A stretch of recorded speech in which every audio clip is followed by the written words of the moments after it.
My name is Scott Lozanoff. I'm chair of the Anatomy, Biochem, and Physiology Department here at the med school.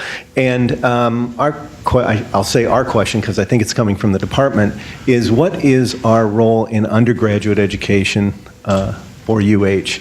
My department teaches probably 2,000 undergraduates over the two-semester year period, the academic year.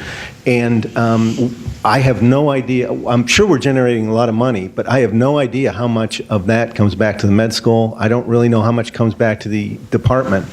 And we have to fund our own TAs. We get a certain amount of money from G funds to fund TAs, but in order to cover everything we do, I have to take money from salary savings and RTRF to cover it. And now I'm hearing that some of that's going to be clawed back.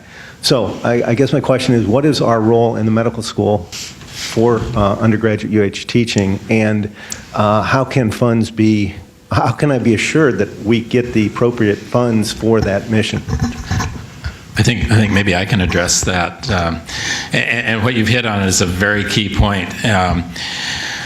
Undergraduate tuition money is sort of the cash cow that doesn't come back to anybody that generates it. I mean, biology has 1,500 majors, and they don't get more money just because, they teach more people in a class. And unlike research money, where you get, 50% comes back to the unit that generates the overhead money, tuition money is not. And it really needs to be. That's something that there needs to be some accountability, and the people that are generating that tuition money should be getting a portion of it. Now, earlier, the comment that Roseanne made about, well, your tuition money is going to Manoa. Well, I'm not sure that that's actually correct, because if you look at the total amount of money that comes to support the medical school, tuition money is only a small portion of that. There are departments that generate through their classes way more, amount of tuition money, but don't get even a fraction of that. So, but the bottom line, regardless, is there needs to be an accounting of that at some point, and that's coming. Now, in the case of the role of the medical school, that's something that we've wrestled with public health. I mean, public health, we were a graduate program, and we live sort of a very charmed life in the sense that you don't have a lot of graduate students, but you've got a fair number of faculty, and compared to undergraduate departments, teaching loads were fairly light.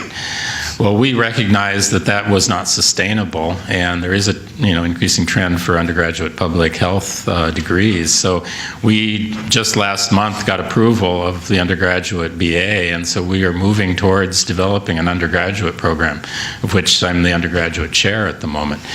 And so it's an important aspect, and I think it's one that the medical school may have to, take advantage of. And to the extent that you're already doing it, you need to make that known and recognize that, and I think join in together with other faculty and say that we should be compensated, as units, certainly, in proportion to the students that we are educating, and so that money gets distributed to the units that generate it. So I've captured this, give me for a moment, I've captured this: increased budget transparency and accountability, and then a comment here that we kind of don't know where the money is sort of coming from, and we definitely don't know where it's going.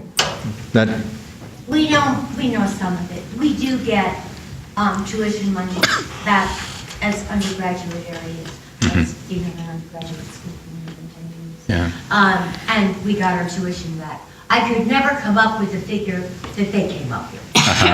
And we tried very hard, and as nice as Kathy Cutchaw is, she sure couldn't make us come up with a number. The medical school, every dean that has been here since I've been here has fought for that money and failed. They give the undergraduate money. If it's a biology course, they give it to natural sciences. Yeah. Well, anyway, I think the key is that we need that transparency and that discussion. And the faculty have to be involved in that discussion and the prioritization of where that money is going.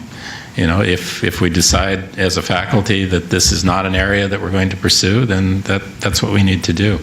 But frankly, I mean, a lot of that tuition money is going for things that are not directly related to the students in many cases. I mean, the students are paying for all the electricity on the Manoa campus.